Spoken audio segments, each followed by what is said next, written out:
जय श्री कृष्णा मित्रों।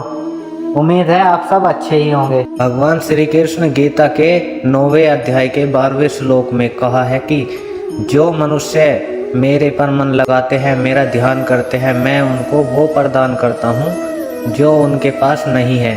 साथ ही जो उनके पास है मैं उसकी रक्षा करता हूँ। प्रत्येक व्यक्ति के जीवन में अच्छे और बुरे समय आते हैं। अच्छे समय की चर्चा कोई नहीं करता, लेकिन बुरे समय के बारे में सभी बताते हैं। अक्सर लोग कहते हैं कि मेरा समय बहुत ख़राब चल रहा है, समझ नहीं आ रहा कि क्या किया जाए, कैसे अपने बुरे समय को अच्छे समय में बदलूं। लेकिन सच तो यह है कि दो चीज़ें ऐसी हैं जिसे बुरे समय में करनी चाहिए। भगवान कृष्ण ने गीता में बुरे समय के लिए क्या कहा है, इसे आज हम जानेंगे। आगे हम इसे एक कहानी के माध्यम से जानते हैं। एक बहुत ही गरीब किसान था। वह था तो बहुत गरीब, लेकिन मेहनती और खुश था। वह रोज सुबह उठकर मंदिर में जाकर केवल 10 मिनट भगवान के आगे हाथ जोड़कर प्रार्थना करता था। उस किसान की पत्नी भी रोज उसके साथ मंदिर जाती थी। प्रार्थना करके वह सारा दिन अपने खेतों में काम करता। उसका जीवन बहुत अच्छा चल रहा था।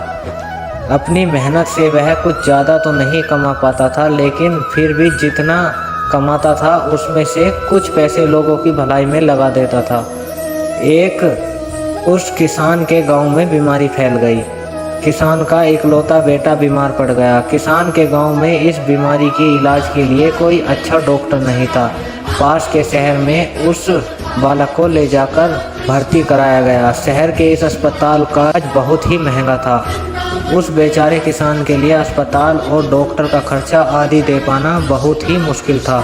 किसान दिन प्रतिदिन हिम्मत हारता जा रहा था। एक दिन अस्पताल में बैठे वह इतना हताश हो गया कि वो जोर जोर से रोने लगा। साथ ही कहने लगा, पता नहीं किस चीज़ का बदला भगवान मुझसे ले रहा है। कभी वह खुद को कोसता तो कभी भगवान को। लेकिन किसान की पत्नी को भगवान पर अटूट विश्वास था, लेकिन किसान को आशा की कोई नज़र नहीं आ रही थी। अस्पताल के कुछ दूरी पर ही मंदिर था। किसान की पत्नी हर रोज उस मंदिर में प्रार्थना करने जाती थी, लेकिन किसान का मन प्रार्थना करने का नहीं करता था। डॉक्टर ने उस किसान से कहा, बच्चे के इलाज के लिए 10,000 रुपये की आवश्यकता है, पर किसान के लिए इतनी बड़ी रकम इकट्ठा कर पाना मुश्किल था। किसान की पत्नी अब भी मंदिर जाती थी। वह भगवान के आगे हाथ जोड़कर प्रार्थना करती थी उसका पुत्र ठीक हो जाए। एक दिन मंदिर में एक सेठ आया। उसने किसान की पत्नी को कहा कि उसने किसान की बात उस दिन अस्पताल में सुनी थी। सेठ को बातों ही बातों में पता चला कि किसान को 10,000 रुपये की ज़रूरत है।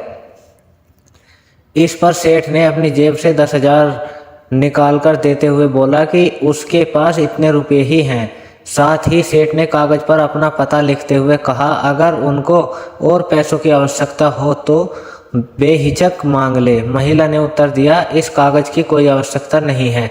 वो जानती है कि ये पैसे उसको किसने भिजवाए हैं। जिसने उसे ये पैसे दिए हैं वह परमात्मा उसका हमेशा ख्याल रखेंगे। इसे कहते हैं अटूट विश्वास। ये सबसे ज़रूरी चीज़ है जिसे हम अक्सर खो देते हैं। बुरा समय आने पर हम भगवान पर विश्वास खो देते हैं, जिससे और गहराई में गिरते चले जाते हैं। हम कितनी भी गहराई में गिर जाएं, कितना भी बुरा समय आ जाए, लेकिन भगवान पर विश्वास कभी खोना नहीं चाहिए। वो हमें उभार कर जरूर लाएगा। जय श्री कृष्णा मित्रों, राधे राधे।